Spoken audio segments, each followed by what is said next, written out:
Olá, pessoal. O professor Tiago está por aqui para nós gravarmos mais uma videoaula, tendo em vista que nessa quarta-feira o dia é repleto de bancas de projetos de monografia.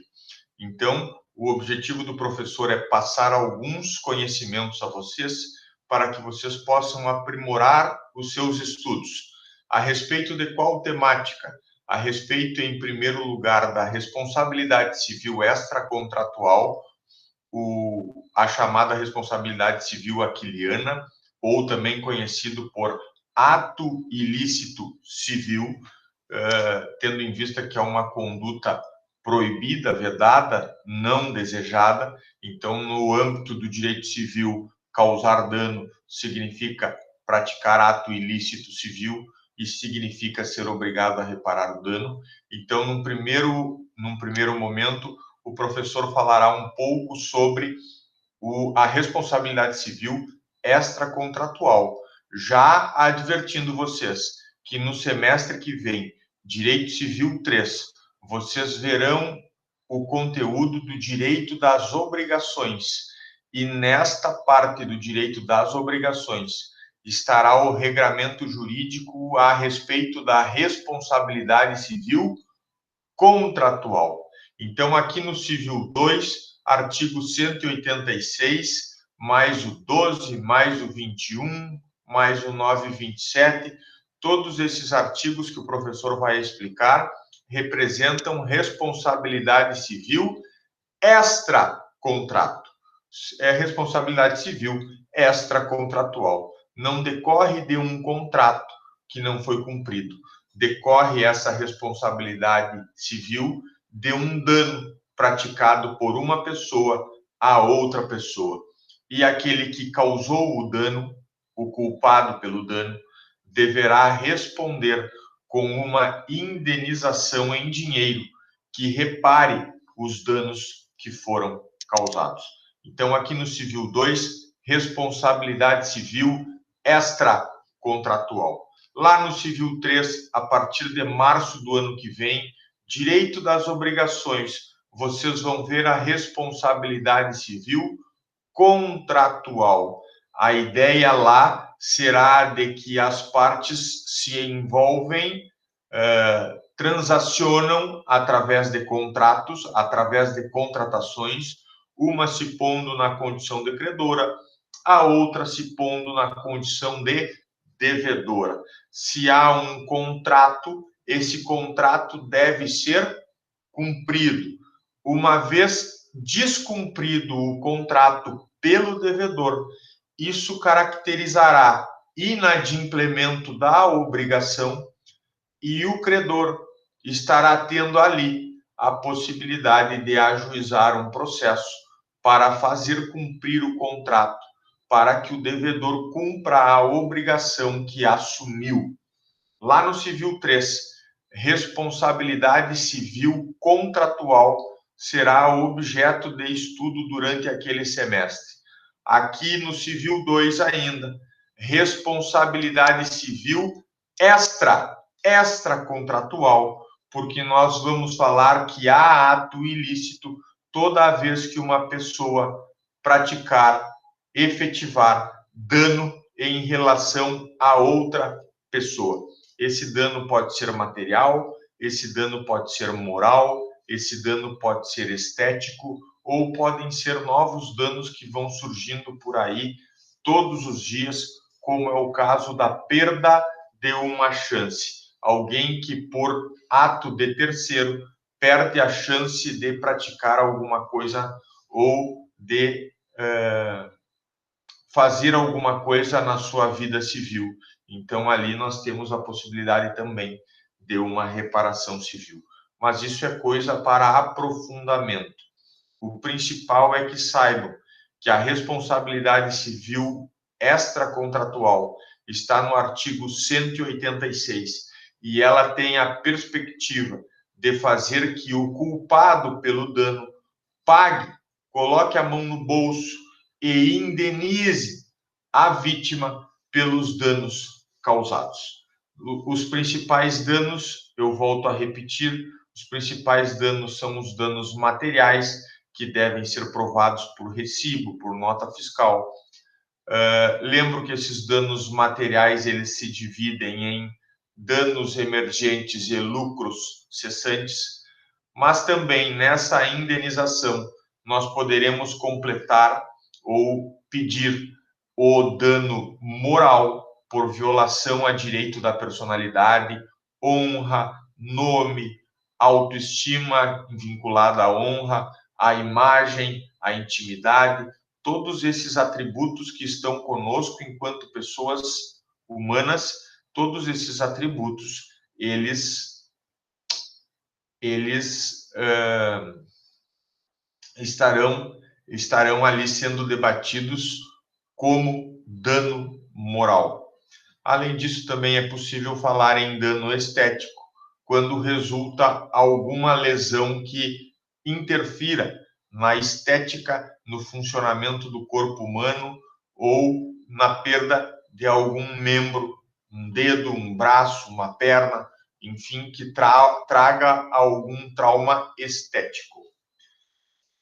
Como sempre, o professor prefere compartilhar tela, porque eu diminuo a minha imagem, aliviando vocês quanto a isso, e prefiro colocar aqui ao lado um material que preparo para falar de responsabilidade civil extracontratual. O professor vai iniciar dizendo mais ou menos o que eu já falei, que a responsabilidade civil aqui do artigo 186, ela é uma responsabilidade civil extracontrato, também chamada de responsabilidade civil aquiliana. Ela, portanto, não decorre de um contrato assinado pelas partes, ela não decorre de um negócio jurídico. Essa responsabilidade civil do artigo 186 decorre por causa de um dano que é feito por uma pessoa em relação a outra pessoa. Adverti ali vocês, trata-se de ato ilícito civil, a responsabilidade civil extracontratual ou aquiliana, e por ela a gente entende que todo aquele que causar dano a outrem comete ato ilícito e fica obrigado a reparar esse dano. Para interagir um pouco em relação ao que fazer, que medida tomar como advogado ou como advogada, o professor também adverte ali. No Poder Judiciário, ajuiza-se. No Poder Judiciário, ajuiza-se. No Poder Judiciário, ajuiza-se a denominada ação de indenização por danos materiais, morais e estéticos, além de outros danos que, porventura, vocês possam verificar no caso concreto, no fato concreto narrado a vocês no escritório. Vamos à telinha seguinte, ainda explorando essa ideia da responsabilidade civil extracontratual ou aquiliana, e eu preciso advertir vocês de duas coisas. A responsabilidade civil, ela pode ser subjetiva ou ela pode ser objetiva. Objetiva. Está aqui, Vamos sublinhar, inclusive.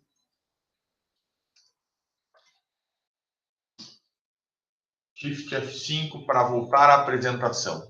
Então, nós colorimos ali para que vocês já antevejam que há uma diferença. Estamos aqui diante da prática de um dano. Uma pessoa causa dano ao patrimônio ou a outra pessoa, dano físico, pode ser um dano físico, mas uma pessoa causa dano a outra pessoa. E nós temos duas possibilidades de estudar essa matéria. Ou a responsabilidade civil será considerada pela lei como responsabilidade civil subjetiva, um acidente de trânsito entre particulares é responsabilidade, é exemplo de responsabilidade civil subjetiva. Professor, como é que eu descubro a diferença entre subjetiva e objetiva quando eu encaro a responsabilidade civil extracontratual como subjetiva e quando eu encaro a responsabilidade civil extracontratual como objetiva? Como é que eu descubro isso? Da onde eu tiro essa informação? E a resposta é simples. Uma palavra: lei. Vocês retiram da lei, vocês retiram do Código Civil os textos legais que vão falar quando o caso repercute como responsabilidade civil subjetiva e quando o caso repercute por responsabilidade ou como responsabilidade civil objetiva. O Código Civil, lá a partir do artigo 927, ele vai mesclar situações em que a responsabilidade civil é subjetiva e situações em que a responsabilidade civil do causador do dano é objetiva. E eu já aqui demonstro que o médico cirurgião plástico, porque ele promete resultado de perfeição, o médico cirurgião plástico, ele responde objetivamente. A responsabilidade civil extracontratual do médico é objetiva. Então, nós estaremos aqui pensando em situação de responsabilidade civil objetiva. Por quê? Porque o médico assume o resultado. E se ele não entrega o resultado, ele responde independentemente de ter culpa ou de ter dolo, querer no agente, na vontade, no agir dele como médico. Então, pouco importa o médico cirurgião alegar que não teve culpa, pouco importa alegar que ele não quis aquele resultado. Na responsabilidade civil objetiva, nós estaremos livres de provar o dolo e de provar a culpa, porque estarão esses dois elementos, ou dolo ou culpa, estarão presumidos no processo cuja responsabilidade civil for objetiva. For objetiva.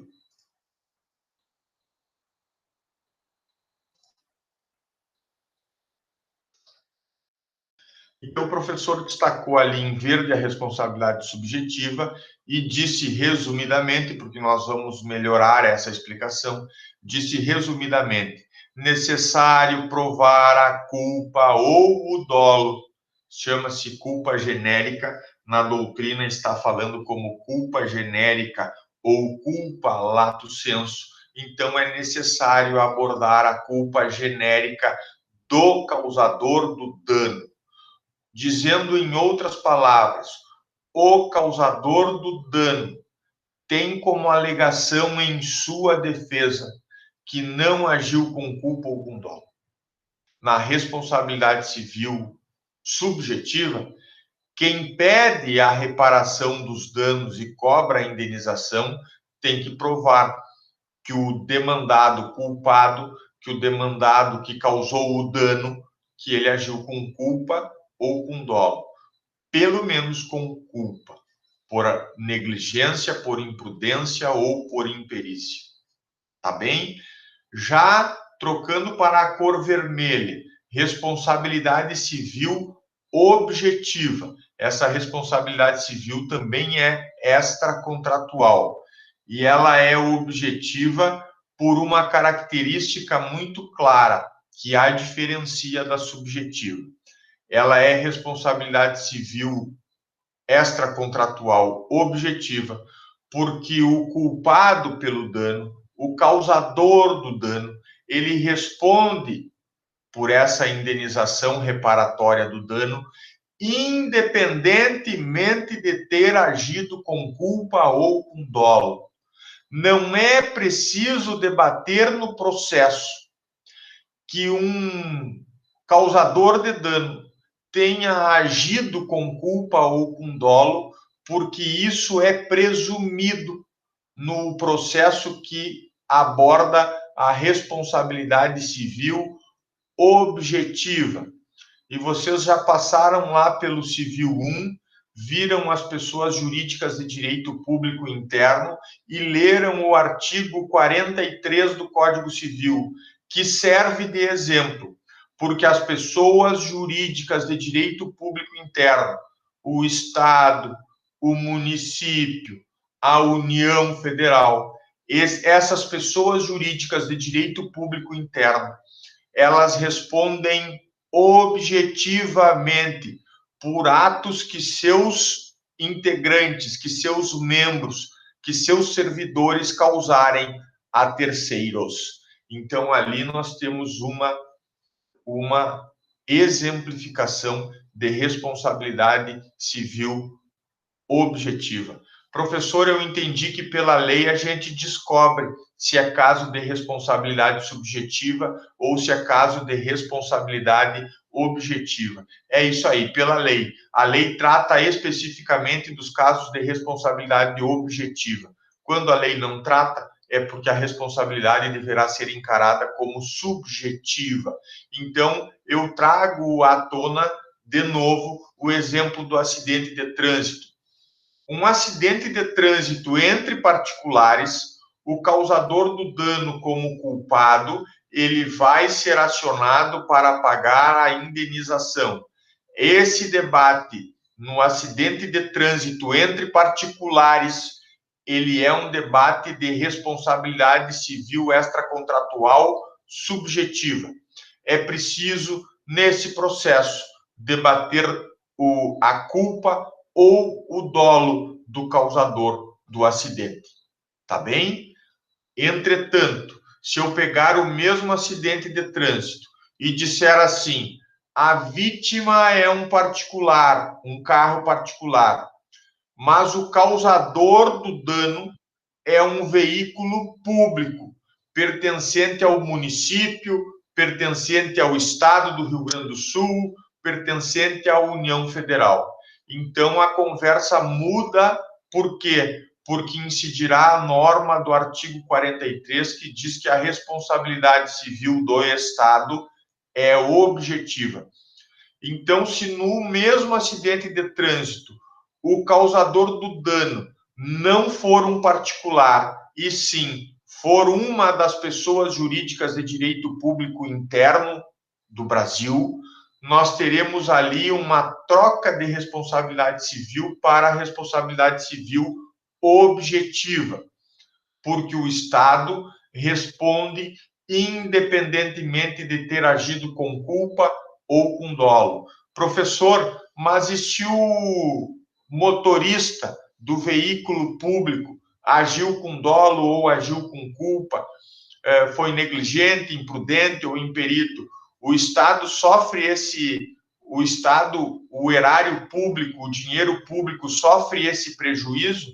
E a resposta é negativa, porque o mesmo artigo 43 vai dizer que o Estado, depois de pagar a indenização de forma objetiva, ele pode ajuizar ação de regresso desde que ele, Estado, prove que o motorista culpado, que ele agiu com negligência, imprudência ou imperícia. O Estado, primeiramente, paga de forma objetiva, sem discussão de culpa ou dolo. Depois, se ele quiser cobrar do servidor que agiu por negligência, imprudência ou imperícia, ele tem uma outra ação chamada ação de regresso, que ele ajuiza contra o servidor que estava dirigindo, e então nesta ação nós teremos responsabilidade civil subjetiva. O Estado, quando paga a indenização, paga por responsabilidade civil objetiva, e o Estado, quando cobra o valor gasto do seu servidor, quando ele cobra do servidor, ele vai cobrar via processo judicial que debate responsabilidade civil subjetiva do servidor. Então, muito facilmente o Estado paga, porque a responsabilidade civil é objetiva, mas de forma mais difícil, ele pode se ressarcir junto ao servidor que estava lá dirigindo o veículo e foi negligente, imprudente ou imperito. mais dificilmente se cobra do servidor, porque nesse processo de regresso, nessa cobrança regressiva, o Estado será obrigado a provar que o servidor agiu ou com dolo ou com culpa nos seus 3 aspectos: negligência ou imprudência ou imperícia. Tudo isso que eu estou falando é uma reconstituição inicial que eu quero que vocês tenham, porque a nossa responsabilidade civil extracontratual, ela está no artigo 186, mas ela vai se dividir doutrinariamente em responsabilidade civil subjetiva e em responsabilidade civil objetiva. Dando sequência à nossa aula, o professor passa a analisar a base legal, porque a lei é o início de toda a pesquisa, a lei é o início de todo o estudo. Depois de sabermos o que a lei diz, nós vamos procurar na doutrina, nós vamos procurar na jurisprudência, vendo o que os doutrinadores explicam sobre aquela legislação, vendo o que os tribunais têm julgado a respeito daquela legislação. Aqui começo falando da primeira base legal, que é uma das mais importantes, gerais, do Código Civil. A responsabilidade civil, aqui vista, é por ato ilícito civil. E comete ato ilícito civil, para o artigo 186, todo aquele que causar dano a outra pessoa. Vamos à leitura. Aquele que por ação ou omissão voluntária, conduta por ação ou conduta por omissão. Isso é elemento, é requisito da responsabilidade civil. Negligência ou imprudência, e eu incluiria imperícia. Negligência, imprudência ou imperícia. No mínimo, culpa. Isso quer dizer, pode ser dolo? Pode ser o querer? Sim, pode ser dolo, querer, subir no meu veículo, brabo que estava, e avancei com o meu veículo contra os ciclistas que estavam trancando a minha frente. Então, eu posso, sim, agir com dolo. Mas, no mínimo, culpa por negligência, imprudência ou imperícia. Então, vejam que o artigo 186, ele vai impondo requisitos para caracterizar a responsabilização civil do causador do dano. Ele vai impondo esses elementos. E depois nós vamos debater um a um todos esses 4 elementos que o artigo 186 deixa claro ou subentendido. Aquele que por ação ou omissão voluntária, uma pessoa física ou jurídica que age, ação, ou que se omite por omissão, por negligência ou imprudência, então, no mínimo, culpa. Violar direito e causar dano a outrem. Violar direito e causar dano a outrem. Então, causa dano. O dano também é requisito da responsabilidade civil. E que dano pode ser esse? Pode ser o material? Pode ser o material. Mas o artigo vai dizer assim: ainda que exclusivamente moral. Quando vocês leem dano moral, vocês lembram do Civil 1 e vocês lembram dos direitos da personalidade. Direito à vida, direito à integridade física e psíquica, direito ao nome, à honra, à imagem, à intimidade. Todos esses atributos que estão conosco e que nos protegem enquanto pessoas. Esse pedido de dano moral obrigatoriamente vai debater violação a direito da personalidade.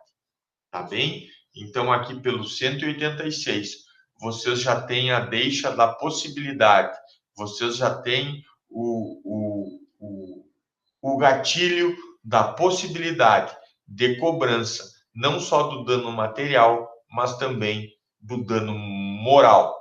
E aí eu leio o artigo todo em conjunto, por quê? Porque estará ali o cometimento de ato ilícito. Que ato ilícito é esse? Penal, porque é crime? Administrativo, porque é uma infração de trânsito? Nenhum deles. Ato ilícito civil, aqui de direito civil, que vai repercutir no ajuizamento de uma ação indenizatória. Então, eu leio rapidamente para que fechem o raciocínio. Aquele que por ação ou omissão voluntária, negligência ou imprudência, violar direito e causar dano a outrem, ainda que exclusivamente moral, comete ato ilícito. E esse ato ilícito é civil. Um passo adiante, eu preciso falar que, além do cometimento de ato ilícito civil por causar dano, quem causa dano comete ato ilícito civil, além desse artigo 186, eu sou obrigado a explicar a vocês a regulamentação do artigo 187. Também comete ato ilícito civil o titular de um direito, e vejam que ele titulariza um direito, ele tem um direito, mas que, ao exercer esse direito, excede manifestamente os limites impostos pelo seu fim econômico ou social, pela boa-fé ou pelos bons costumes. Esta disposição do artigo 187 não é por causar dano especificamente considerado, mas é pelo abuso da aplicação de um direito. Eu entendo que tenho o direito de crédito, sou credor, portanto. É admissível que eu me dirija ao meu devedor e cobre. As relações civis são para isso. A fixação de norma de domicílio é para que eu encontre o meu devedor, porque ele precisa ter um endereço para responder ao que deve. Entretanto, eu, baseado nesse meu intuito de direito, de ter um direito de crédito, eu me dirijo não à casa do meu devedor, mas ao trabalho dele. E lá, aos gritos, eu chamo ele de sem vergonha, salafrário, negador de conta e mais coisas ainda. Nomes muito mais feios. Vocês acham que isso é um direito de credor ou que isso já caracteriza abuso do meu direito de credor? E a resposta está muito clara. Quando eu comparo as duas possibilidades, vocês de logo identificam o que é direito de um credor e o que é abuso por parte de um credor. E então, nesses fatos que narrei, vocês verão que quando o credor bate a porta do devedor para cobrar, ele está no direito dele, credor. Entretanto, quando ele vai ao trabalho do devedor para cobrar aos gritos, xingando, expondo o devedor ao ridículo, ele estará agindo com abuso do seu direito de credor. Ao exercer o direito de credor, ele extrapolou, ele fez mais, ele agiu além dos limites permitidos pela boa-fé, pelos fins econômicos e sociais, pelos bons costumes. Não é bom costume cobrar no trabalho do devedor, aos gritos, chamando o cara de tudo, que sai ainda dando uns tapas no devedor. Não é admitido.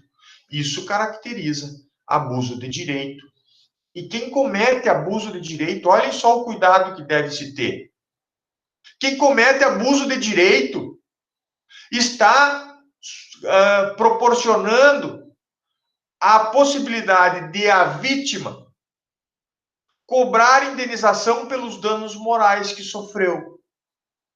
Então, de um direito de crédito que eu tinha e que estava indo cobrar, eu transformei a situação em uma ação judicial contra mim, contra o credor, porque eu fui lá desaforar o devedor.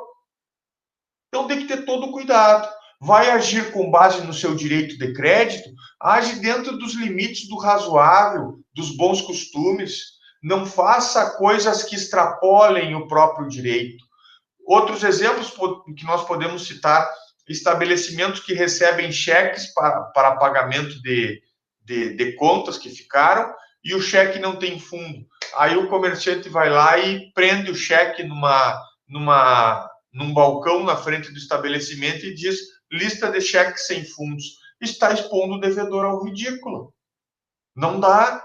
Então, são situações que os credores são obrigados a cuidar, porque eles têm direito de crédito, ninguém tira isso deles, mas eles precisam ter alguns limites na hora de cobrar esses créditos. Não poderão expor o devedor ao ridículo. Dito isso, vocês viram que causar dano gera responsabilidade civil extracontratual e vocês viram que abusar de direito que a gente tenha também gera responsabilidade civil extracontratual. Professor, mas eu não li nos artigos 186 e 187 que há o dever de reparar esse dano. Não leram, porque o legislador, por metodologia, jogou essa norma para o capítulo da responsabilidade civil, lá no artigo 927. Então, sempre que a gente lê o 186 e sempre que a gente lê o 187 e vai escrevê-los em uma petição inicial para cobrar indenização, nós somos obrigados a lembrar que tem também, juntamente com eles, que se fazer a leitura do artigo 927 do Código Civil. E o que diz o artigo 927 do Código Civil, professor? E eu leio ele aqui para vocês.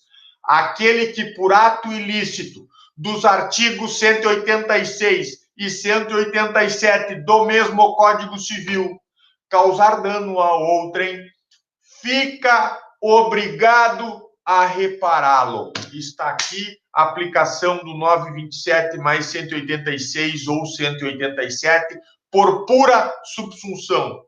Me deem o fato, se eu sou o juiz, estou pensando como juiz, me deem o fato que eu aplico a norma corretamente sobre esse fato.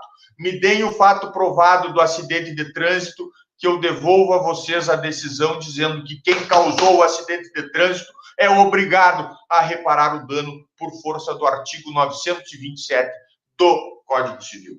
Então, está aqui a norma de determinação, aquela que traz a consequência efetiva para o suporte fático. O suporte fático é causar dano, o suporte fático é agir com abuso de direito. Professor, e qual é o preceito? O preceito se complementa e se busca no artigo 927. Fica obrigado a reparar o dano que causou. É isso que nós devemos concluir.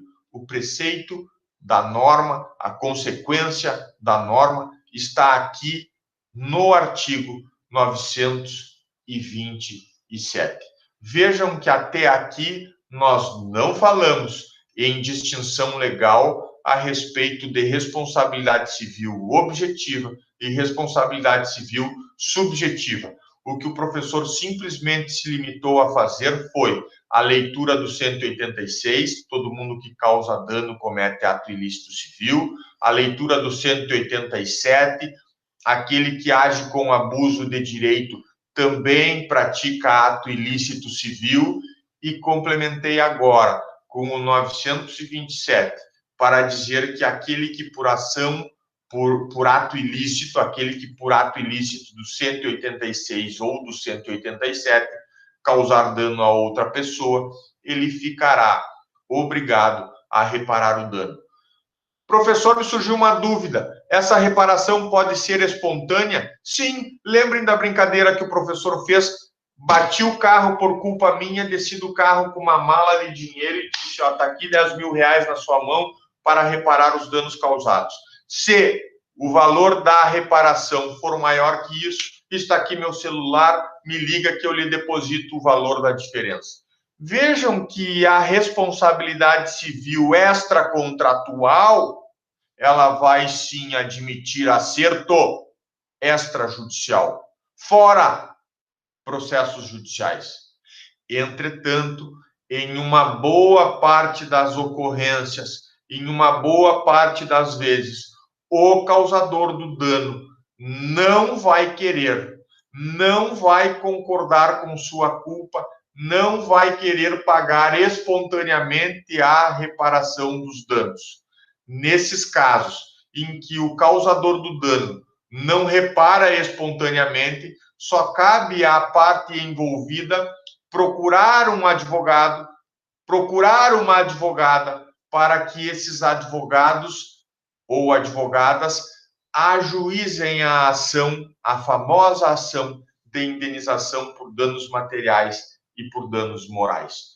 Já falei de 3 artigos, tenham atenção a eles: 186, 187, e vocês buscarão o preceito da norma, a obrigação de reparação desses danos, no artigo 927, também visto aqui pelo professor com vocês. Agora eu vou debater algo que nós já falamos lá no Direito Civil 1. Quando vocês, nas ações indenizatórias, eu estou orientando, isso é a título de orientação, porque vocês já leram esses artigos no Civil 1. Quando vocês, nas petições iniciais, forem argumentar que ocorreu dano moral, não esqueçam que dano moral é violação do íntimo. Não esqueçam que dano moral é violação a direito da personalidade. Digam ao juiz: Excelência, a conduta que ocorreu lá no acidente de trânsito, Excelência, o erro médico que ocorreu lá no hospital gerou dano moral porque violou direitos da personalidade da vítima. Violou direitos da personalidade da vítima, consistentes em vida, se a pessoa morreu, consistentes em integridade física, se a pessoa foi lesionada no acidente de trânsito, consistentes em integridade mental, se ela foi ofendida no acidente de trânsito. Honra objetiva e subjetiva o aspecto da autoestima da pessoa que foi ferido, autoestima ferida, honra ferida. Vamos alegar na petição inicial que se violou direito da personalidade, se violou o direito à vida, se violou o direito à integridade física, psíquica, se violou o direito à imagem, se violou o direito à honra, à intimidade, até o direito ao esquecimento pode ser objeto de indagação, alegação e cobrança de danos morais. No aspecto do dano moral, não esqueçam, é preciso falar ao juiz que houve violação a direito da personalidade.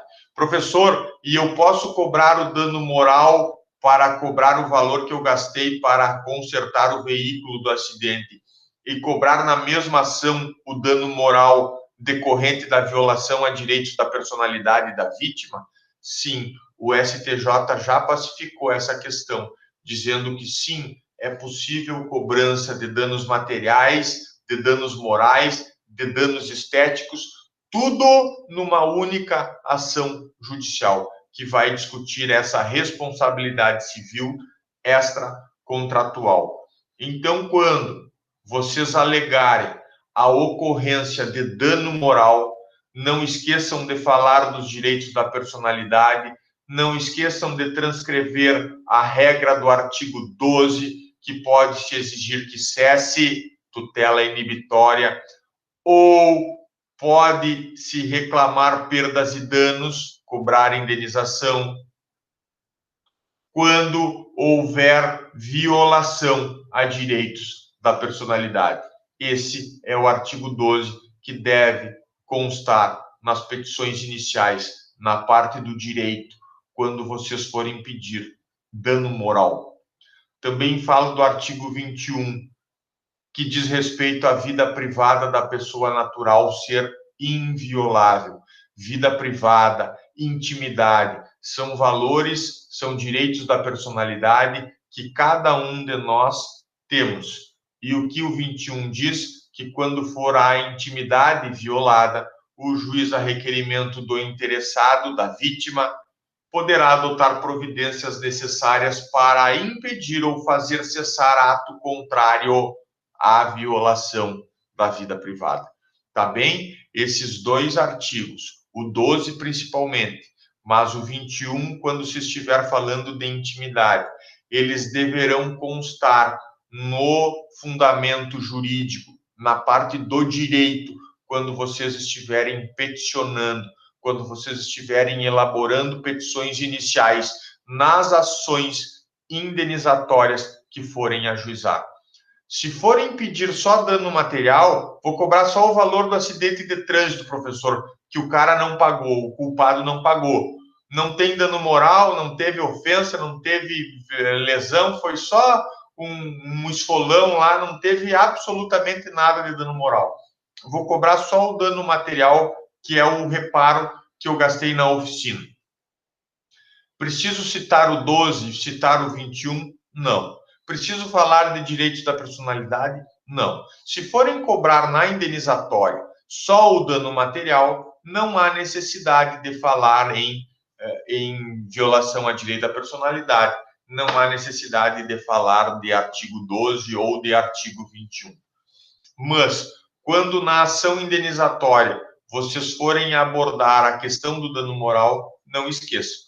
Falem que foi violado o direito da personalidade, vida, honra, imagem, nome da pessoa natural. Falem que houve uma violação desse nível e peçam a respectiva indenização por danos morais com base no artigo 186, que é genérico, e com base no artigo 12, que é específico para os direitos da personalidade. Tá bem? Revisto isso, nós seguimos a nossa aula gravada para vocês verem que a responsabilidade civil extracontratual vai ensejar de vocês, enquanto advogados inscritos na OAB, enquanto advogadas inscritas na OAB, que estão com os seus escritórios abertos nos centros dos municípios que resolverem morar e atuar.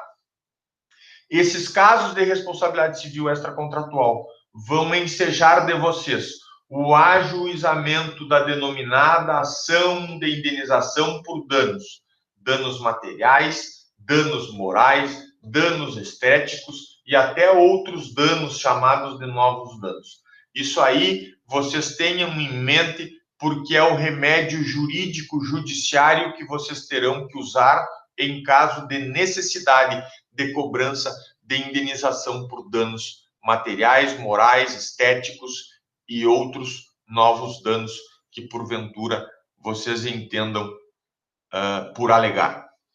Não só alegar, né, pessoal? Não basta fazer a petição bonita lá e não provar o fato, não provar as circunstâncias fáticas que requerem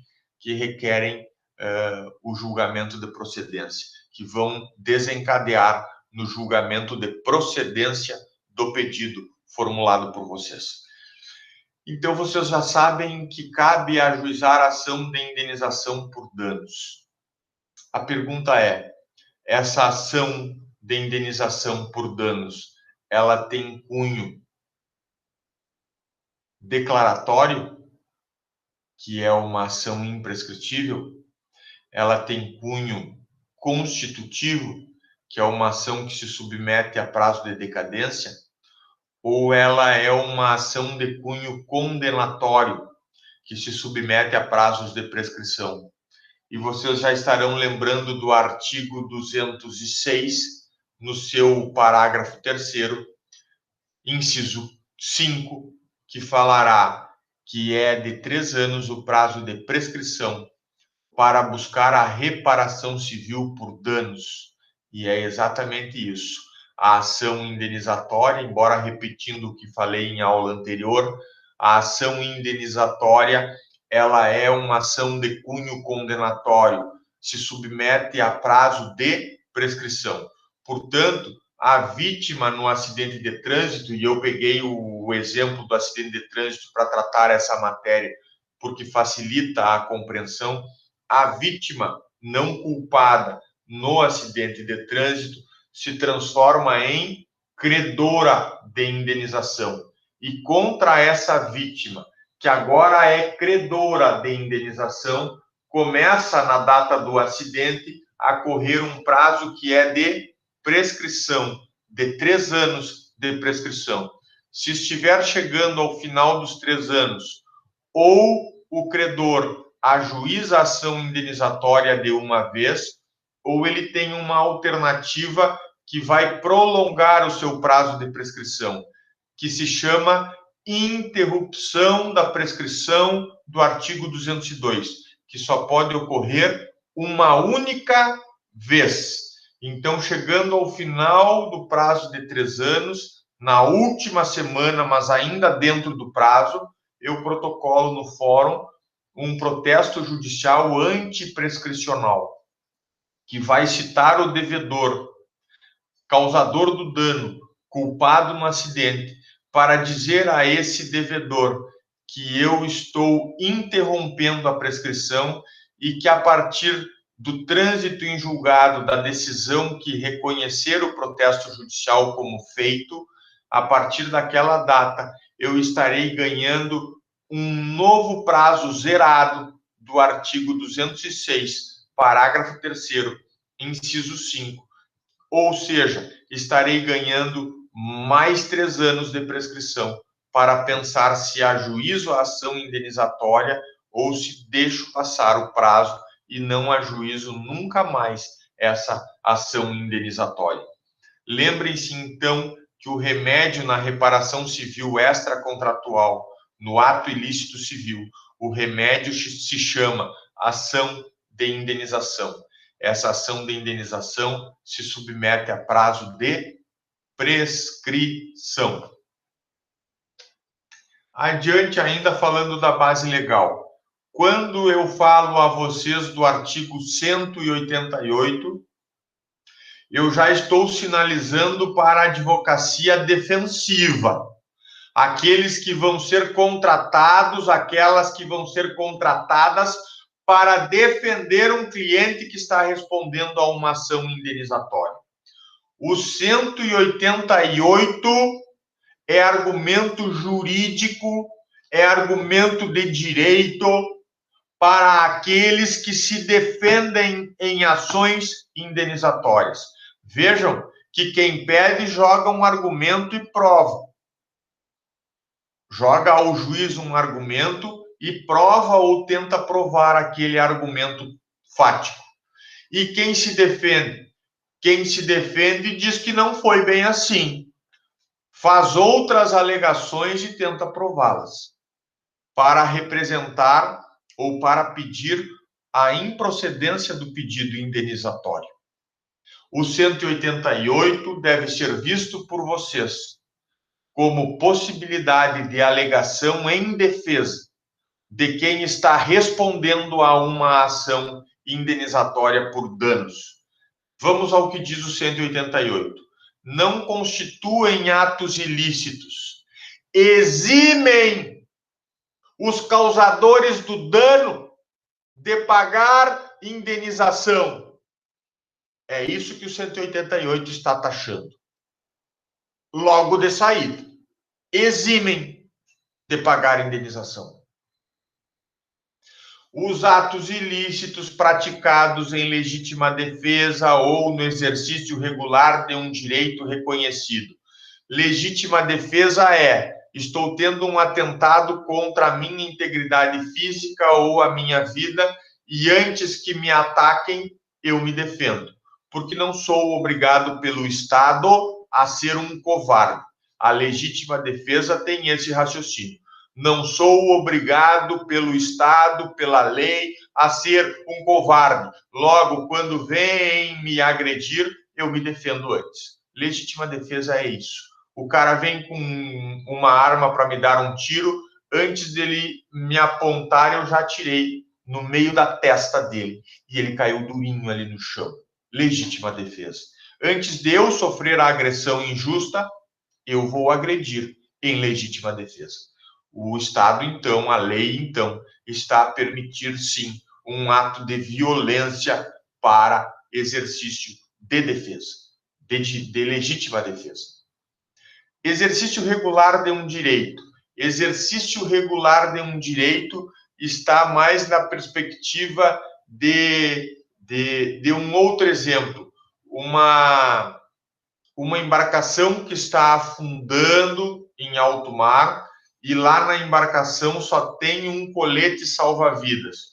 Os doutrinadores costumam dizer, só tem uma tábua da salvação, ou só tem um pedaço de caixa de isopor para salvar um dos dois tripulantes.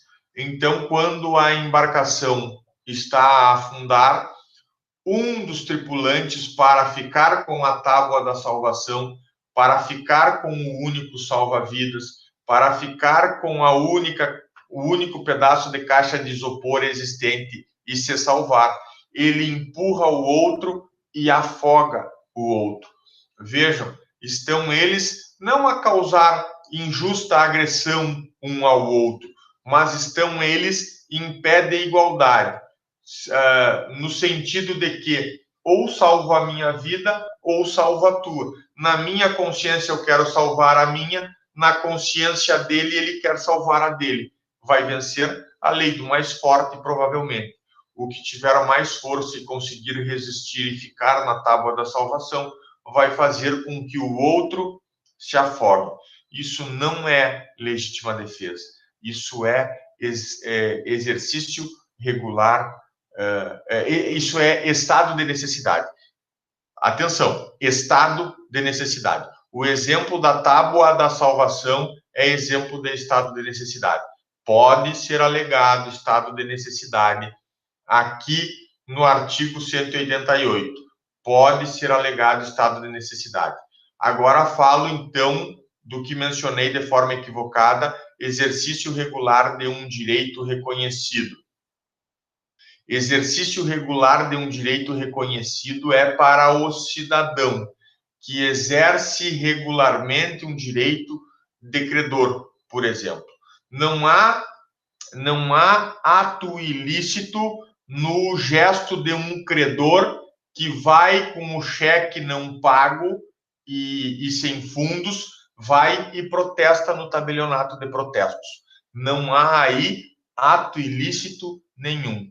Há, na verdade, o exercício regular de um direito. Cuidado, protestar no tabelionato de protesto, exercício regular de um direito do credor. Agora, se o credor toma um passo adiante, dá um passo adiante e vai e humilha o devedor no seu emprego, já artigo 187, abuso de direito. Então, esclarecido isso, vou repetir. O exemplo que o professor deu diz respeito a estado de necessidade, tábua da salvação. Dois lutam pela única tábua de salvação quando a embarcação naufraga no meio do oceano. Isso é estado de necessidade. Dois em pé de igualdade lutando por um salva-vidas. Estado de necessidade. Pode ser alegado em defesa nas ações indenizatórias também, embora não expresso ali entre legítima defesa e exercício regular de um direito. E repito, exercício regular de um direito quando a gente está a exercer nos limites do razoável um direito que tem, como o caso de um credor que cobra via protesto em tabelionato de protesto, protesto de um título de crédito. Muito bem, inciso 2 agora. Não constituem atos ilícitos a deterioração ou destruição da coisa alheia ou a lesão à pessoa a fim de remover perigo iminente. Então, aqui está aquela ideia do estado de necessidade, pessoal. O professor falou no inciso posterior entre legítima defesa e exercício regular do direito, mas o exemplo da tábua de salvação está aqui na regra do inciso 2 do artigo 188. Deteriorar ou destruir coisa alheia ou lesionar pessoa, e eu incluo aqui a lesão pode representar a morte de outra pessoa, a fim de remover perigo iminente para a minha pessoa. Isso caracteriza estado de necessidade. O navio afundando em alto mar, um salva-vidas dentro do navio, e é natural que os dois tripulantes se degladeiem, se matem, briguem para ver quem fica com esse colete, com esse único colete salva-vidas. Alguns poderiam dizer, professor, e o avião caindo e só tem um paraquedas? Isso aí, o avião caindo só tem um paraquedas, então eles brigam lá em cima antes do avião cair para ver quem é que fica com o único paraquedas. Pode ser também. Vejam que o 188 está dando aos operadores do direito e às operadoras do direito motivações jurídicas, hipóteses legais de defesa nas ações indenizatórias. O 188 está para o lado da defesa. Se o 186 mais 187 mais 927, e também falo do 12 e do 21 para o dano moral, se esses outros 5 artigos estão ao lado de quem pede a indenização, o 188 está do outro lado, está do lado de quem se defende e não deseja pagar a indenização. Termino esse artigo 188 falando do parágrafo único. No caso do inciso 2, é o estado de necessidade, a tábua da salvação, o único paraquedas e os dois, o piloto e o copiloto, se degladiando para ver quem fica com o paraquedas. No caso do inciso 2, o ato será legítimo somente quando as circunstâncias o tornarem absolutamente necessário, não excedendo os limites do indispensável para a remoção do perigo. O que se quer dizer aqui é que, em situação de estado de necessidade, não poderá haver abuso. Então, se um tapa foi suficiente para eu afastar o perigo, para eu ficar com o paraquedas, não preciso jogar o cara pela janela, vou tentar deixar ele se salvar por outro modo. Eu estou forçando o exemplo, mas para que vocês entendam que o legislador quis dar esse recado. No inciso 2, quando fala ali na ideia de estado de necessidade para destruição ou deterioração de coisa alheia, ou até lesão à pessoa, hajam com limite. Não extrapolem o necessário para remover o perigo. Uma vez removido o perigo, não precisa matar o cara. Deixa o cara morrer por conta lá, afogado ou com a queda do avião. É isso que, trocando em miúdos, o legislador quis passar de recado no parágrafo único. Vamos adiante para fazer o comparativo. Aqui ao lado vocês têm em verde a responsabilidade subjetiva e em vermelho a responsabilidade objetiva. Aqui volto a falar nos 186, 187, mais 927. E eu digo a vocês que quando a legislação não trata de uma situação como sendo de responsabilidade objetiva, é porque ela não é responsabilidade civil objetiva. E então nós viemos para o lado da responsabilidade civil subjetiva, que está sinalizada em cor verde. Na cor verde, a gente tem um caminho um pouco mais difícil para ganhar a ação indenizatória. É o acidente de trânsito entre dois particulares. Não envolvemos aí pessoa jurídica de direito público interno, porque daí a responsabilidade civil vai para a objetiva. vai para o lado da objetiva. Aqui na subjetiva, eu mantenho aquele exemplo do acidente de trânsito entre dois particulares, dois veículos particulares, duas pessoas agindo como particulares.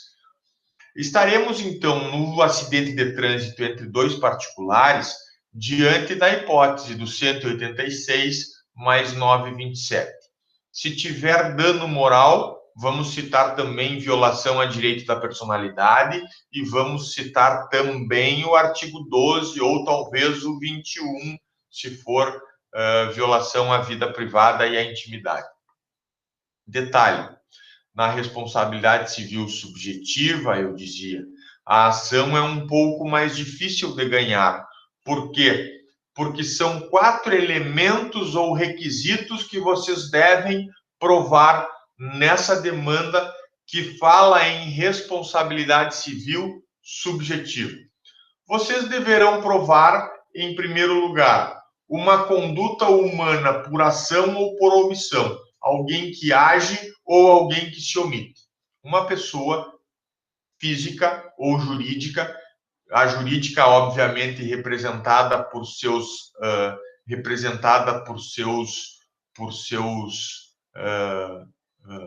diretores. Então, uma pessoa física ou uma pessoa jurídica, diretores ou funcionários. Às vezes pode ser um motorista do caminhão que está ali na condição de representar, de fazer a vez da própria pessoa jurídica, da atuação, da atividade da própria pessoa jurídica.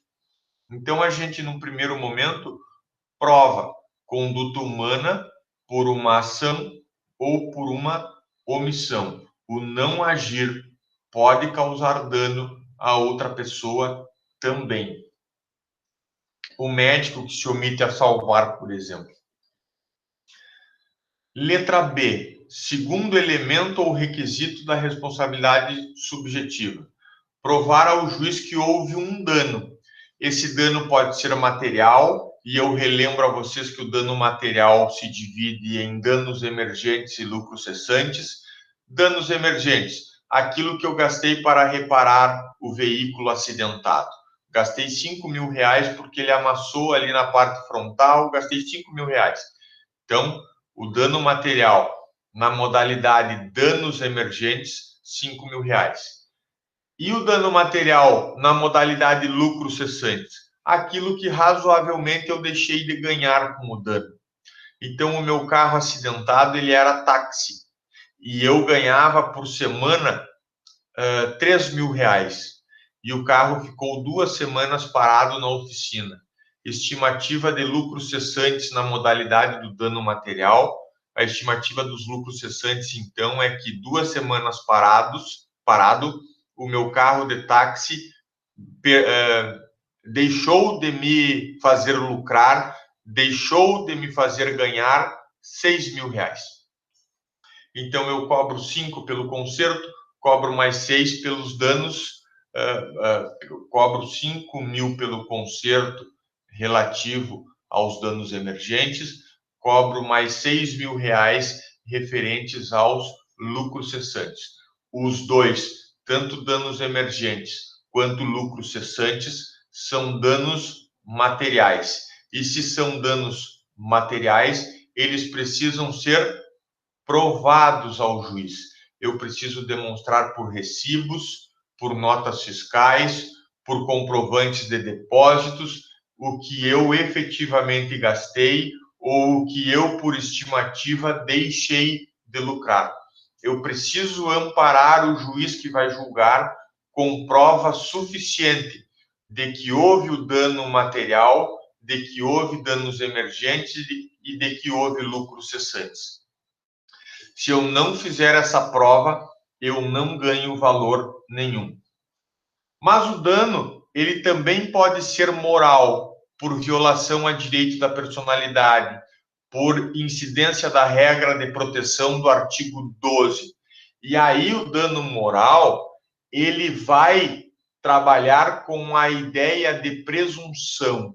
Nós vamos ter que provar o fato que alegadamente caracteriza a violação a direito da personalidade, mas nós não precisaremos provar o valor dos danos morais. É o valor dos danos morais que é arbitrado pelo juiz. Então, eu falava dos danos materiais e dizia: provem por recibo, provem por nota fiscal, provem por estimativa, comprovantes bancários, mas provem o valor do dano material. E no pedido coloque: estou cobrando 11 mil reais relativos aos danos materiais, 5 mil os lucros, os danos emergentes, 6 mil os lucros cessantes. Provem o valor do dano material. Estou repetindo, provem o valor do dano material. Todavia, o dano moral, ele não vai requerer prova do valor do dano moral. Por quê? Porque a gente não tem como estimar a dor espiritual, a gente não tem como estimar essa questão da violação de direitos da personalidade. Cada fato é um fato que deve ser analisado pelo juiz. Uma pessoa que morre vai receber uma indenização mais alta do que aquela que recebeu um xingamento na rua. Por óbvio que a pessoa que morre não vai cobrar a indenização e que nós estaremos falando do dano em ricochete. Ricocheteia nos parentes. Então, os parentes que cobram a indenização. Mas vejam bem que no dano moral, a gente prova o fato que representa violação a direito da personalidade e pede ao juiz: arbitra a excelência o valor dos danos morais. O mesmo vale para os danos estéticos, a gente prova o fato que ficou com uma cicatriz, que perdeu um dedo, que perdeu o braço, que perdeu uma perna. Prova o dano estético e pede ao juiz que arbitre o valor desse dano estético. O segundo elemento, então, é provar o dano, provar que esse dano ocorreu. Ele pode ser um dano material, pode ser um dano moral, pode ser um dano estético ou até outros. Terceiro elemento ou requisito da responsabilidade civil extracontratual subjetiva: nexo de causalidade entre dano e conduta, entre dano e conduta ou entre conduta e dano. Há que haver um nexo entre quem pratica a conduta por ação ou se omite, entre aquela pessoa física ou jurídica que pratica a ação ou se omite, e o dano efetivamente verificado. Vejam só, eu cobrar o dano por erro médico de um dentista que me fez uma obturação num dente, não tem nexo, não prova a autoria de quem realizou a cirurgia. Então, esse nexo de causalidade, ele visa identificar quem foi o autor da ação ou omissão. Eu preciso conectar, exatamente esse o termo, conectar a ação ou omissão de alguém com o resultado danoso a outra pessoa. Isso precisa estar encaixado e isso entra para a responsabilidade civil como terceiro elemento, nexo de causalidade entre a conduta e o dano.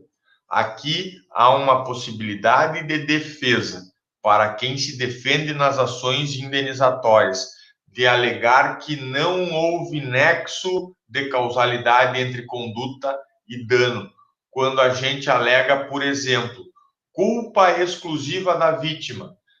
A vítima foi culpada porque se atirou na frente do veículo, o veículo ia em irregular velocidade admitida pela via e o pedestre se jogou na frente. Então, culpa exclusiva da vítima, quebra esse nexo entre a ação do motorista e o dano causado.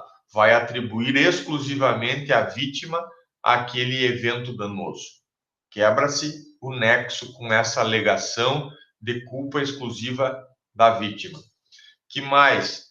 Também quebra esse nexo de causalidade alegar culpa exclusiva de terceiro para não atropelar uma idosa que se atravessou na rua fora da faixa de segurança.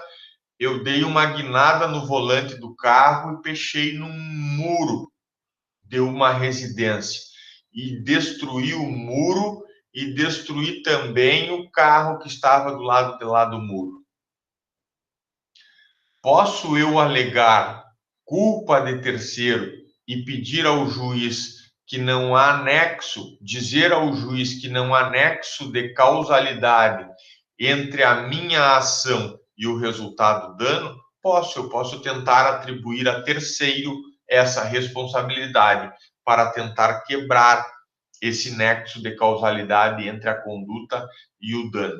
Para resumir essa conversa, eu costumo dizer que esse terceiro elemento, nexo de causalidade, significa identificar a autoria de quem é o causador do dano. Quem agiu com a ação ou se omitiu tem nexo com o dano causado? Se tem, nós achamos o autor do dano e achamos de quem cobrar essa indenização. Quarto elemento, que está presente apenas na responsabilidade civil subjetiva. Provar culpa genérica. A culpa genérica significa também o agir doloso. Agir com dolo é agir intencionalmente, querendo agir. E agir com culpa. Eu, embora não queira agir, eu fui negligente, eu fui imprudente, eu fui imperito e causei o dano. Então, na responsabilidade civil subjetiva, nós teremos que discutir dolo ou culpa daquele que causou o dano. Esse é um quarto elemento e só está presente nas discussões quando a responsabilidade civil é subjetiva. Do outro lado, do lado de lá, aqui nessa tela em branco ao lado, vocês veem em vermelho a responsabilidade civil objetiva. Ela tem os três primeiros elementos iguais à responsabilidade civil subjetiva: conduta humana, por ação ou por omissão, o dano material, moral ou estético e o nexo de causalidade entre a conduta e o dano, para identificar quem é o autor. O que a responsabilidade civil facilita para o operador do direito?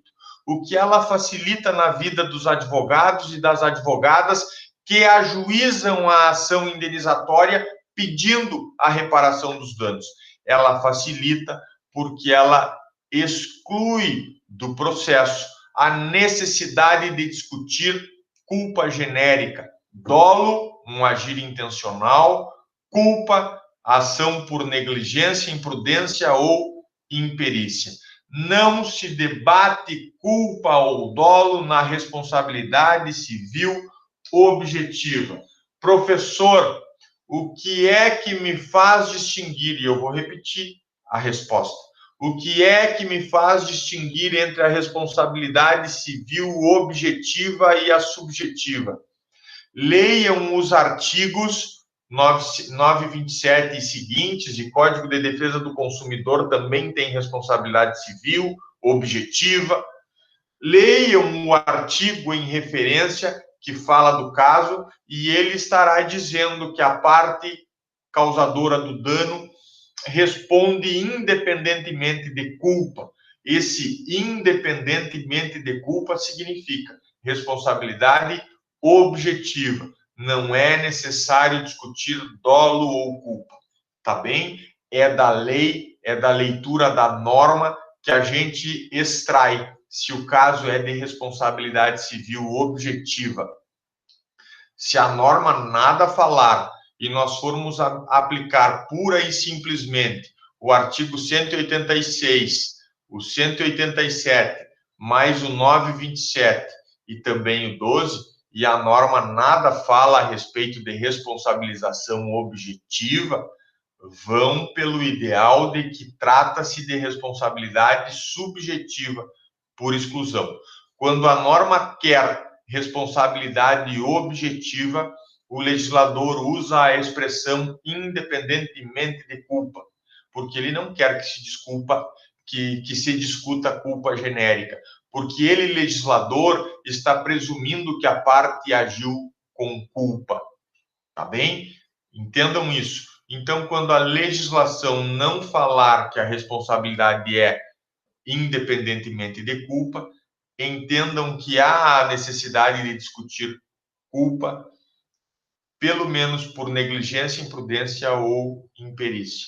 E às vezes vão discutir até a ação dolosa, alguém que intencionalmente tenha feito aquele dano. Que mais que o professor vai falar aqui nessa tela? Quem pleiteia a responsabilidade civil extracontratual subjetiva deve debater no processo 4 elementos e, por isso, essa ação é mais complexa de ganhar. Vai debater na responsabilidade subjetiva, vai debater também dolo ou culpa. De outro lado, quem pleiteia a responsabilidade civil extracontratual na modalidade objetiva deve debater no processo apenas 3 elementos. Essa ação é mais fácil, porque está presumindo um agir com dolo ou pelo menos com culpa do causador do dano. E aí o professor compara. No exemplo do acidente de trânsito, se entre 2 veículos particulares, responsabilidade subjetiva, aplica o 186, aplica o 927 e pede a reparação dos danos. Entretanto, se ali no acidente de trânsito entrar um carro público na parada e esse carro público for o causador do dano, isso requer a aplicação do 43 do Código Civil, artigo 43 do Código Civil. Responsabilidade civil objetiva das pessoas jurídicas de direito público interno. Então, se o veículo causador do dano, o motorista culpado, for um agente do Estado, servidor público que está ali dirigindo o veículo público, a vítima do acidente de trânsito não precisará debater a culpa ou o dolo do causador do dano. Terá que debater apenas a situação de que houve uma ação por parte do Estado, da pessoa jurídica de direito público interno. Houve um dano que essa ação ou omissão causou. E há sim um nexo entre causa e efeito. A causa foi a ação do servidor público e o efeito foi o dano à vítima que cobra a indenização.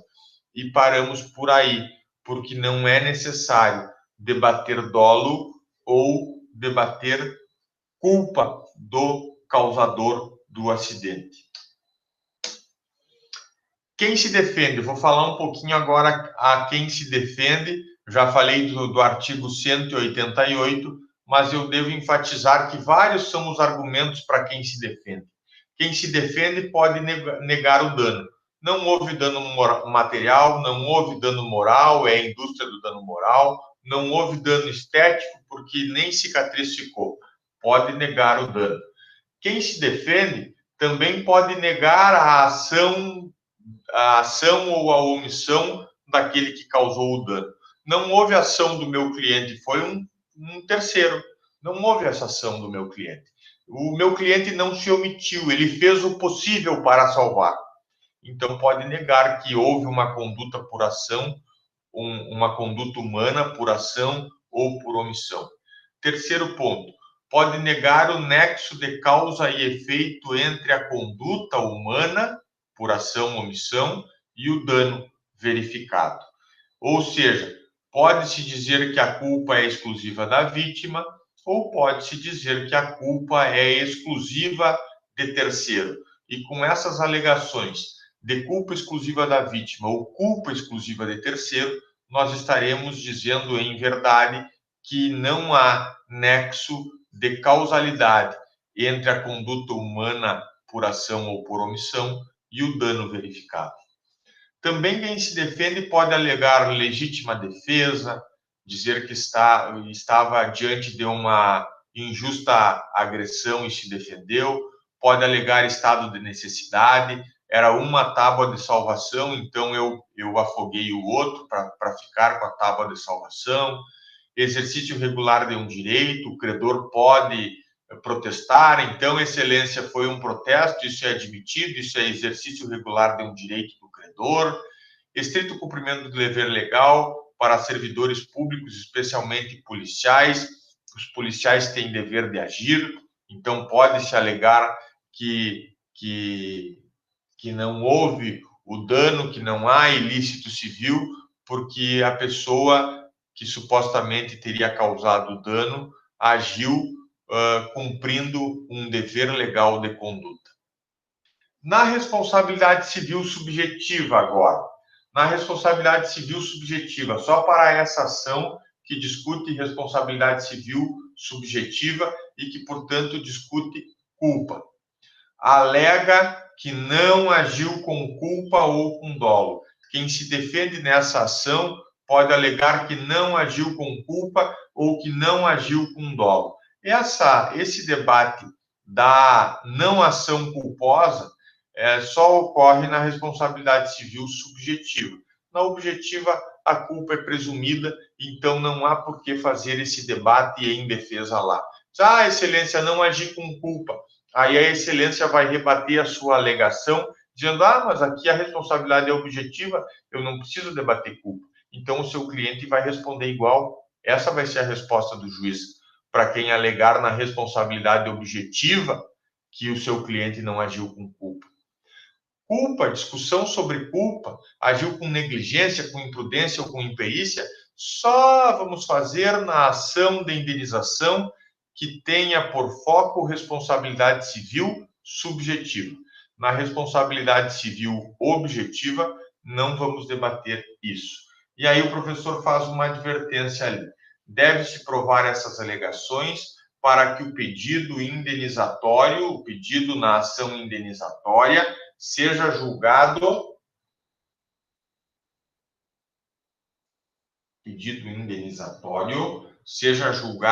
improcedente.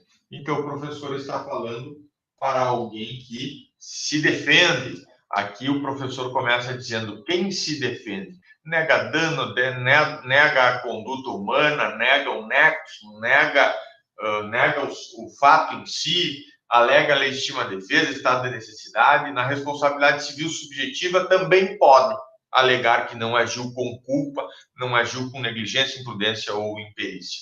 Óbvio que essas alegações em contestação, em defesa, precisarão ser provados em juízo. Se só nós alegarmos, o juiz não reconhece as alegações. Nós temos que alegar na petição e juntar provas documentais, testemunhais, registros de ocorrência, para realmente, imagens de câmeras de segurança, para realmente demonstrar aquelas alegações de defesa que nós estamos fazendo. Aqui nós chegamos ao fim dessa nossa explanação. O professor ainda não para a apresentação, porque em 1 minuto ainda vocês vão ter um pouquinho de paciência comigo. Em 1 minuto o professor quer finalizar a nossa aula falando da prova. Professor, que prova é essa? É a prova final que o senhor vai aplicar? Não é a prova final, mas embora não sendo a prova final, eu lembro a vocês, dia 2 de dezembro, quarta-feira que vem, é a nossa prova final. Vou postar ela no portal da URI às 19 horas e vocês me devolverão ela respondida até às 22 horas. Quando a gente fala da prova segundo o Código Civil, nós estamos falando de provar negócios jurídicos. A prova em direito civil. Como demonstrar? Como provar? E eu já saio dizendo a vocês, o principal que nós temos a fazer como meio de prova é documentar por escrito de forma expressa os contratos e os negócios jurídicos que a gente celebra. Nada melhor do que prova documental em relação aos negócios jurídicos que se celebra. Façam o contrato por escrito. Se a lei exigir escritura pública, vão até a presença do tabelião de notas para que ele redija o contrato por escritura pública. Mas a noção inicial é como se prova negócio jurídico. E a melhor prova é a escrita.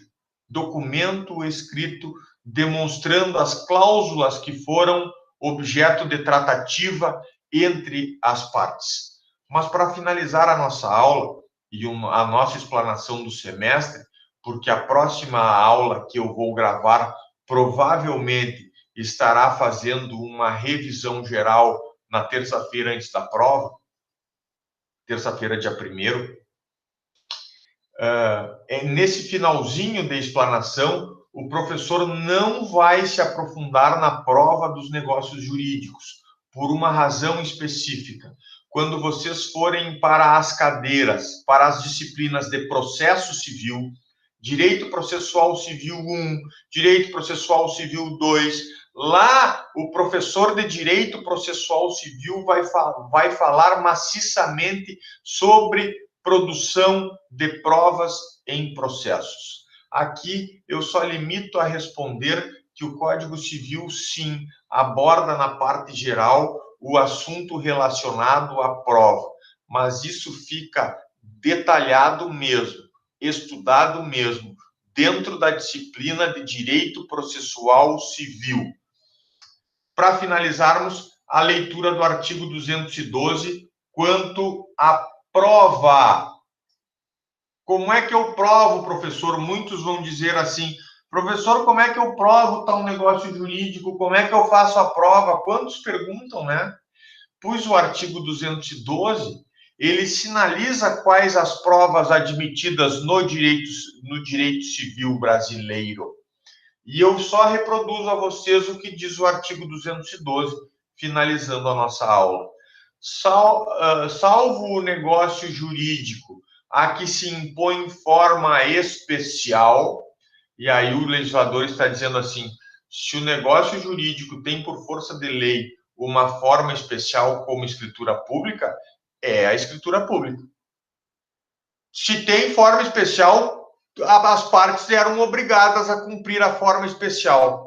Se o 108 do Código Civil está a exigir escritura pública, as partes eram obrigadas a aprovar o negócio apresentando e fazendo uma escritura pública.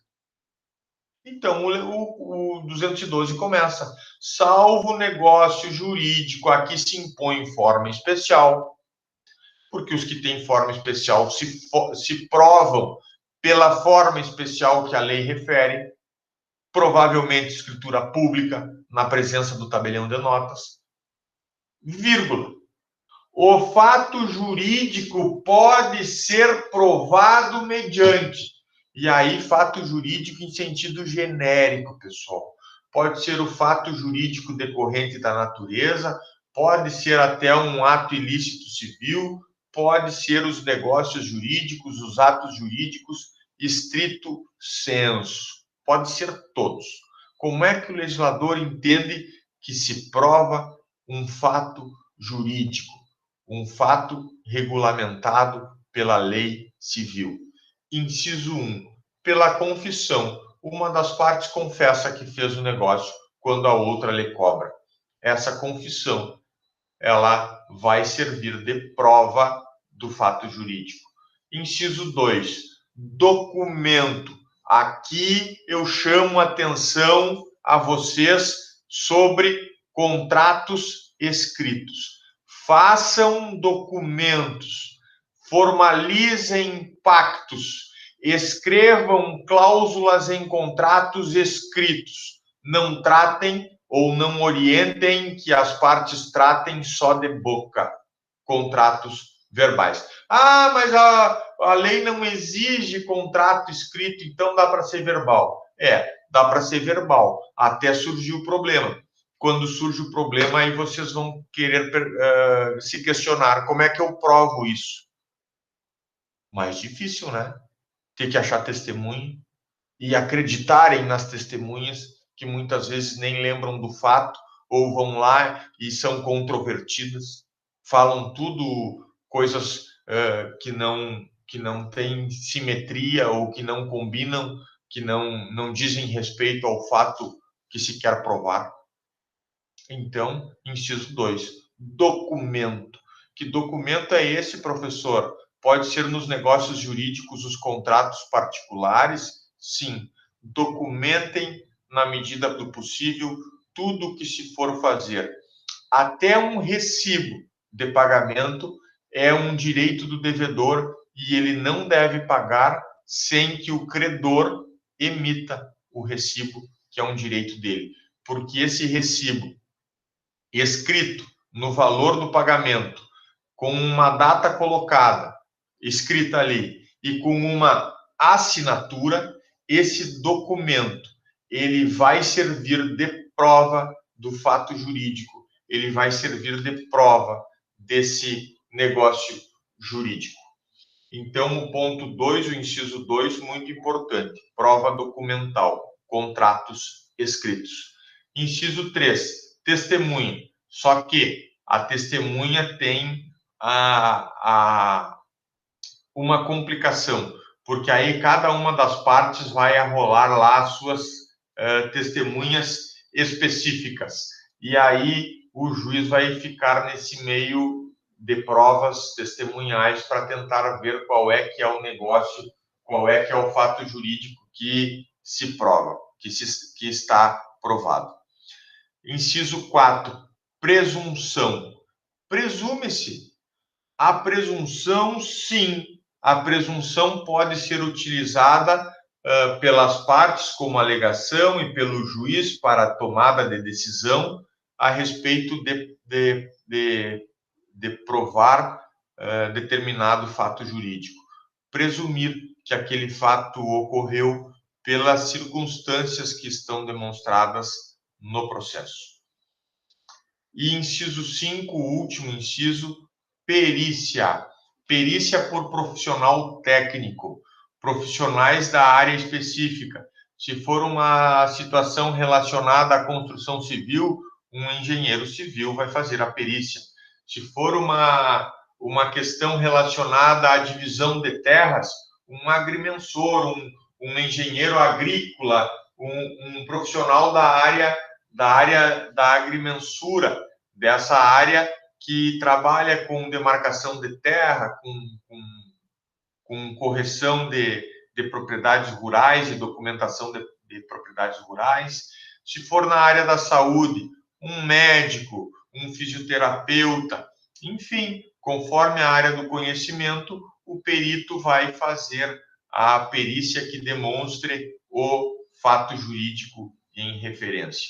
Eu falo só e apenas do artigo 212, eu não vou adiante, porque, como já falei a vocês, na disciplina de Direito Processual Civil, vocês vão estudar cada uma das provas processuais admitidas em direito.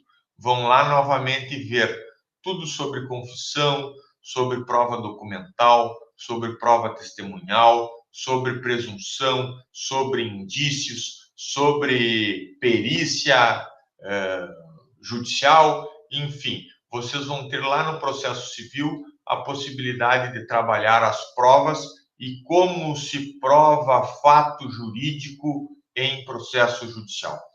Com isso, o professor está encerrando a nossa aula de hoje. Vou cessar a apresentação. Desejo a vocês bons estudos e o professor está à disposição de vocês via Google Sala de Aula e via WhatsApp.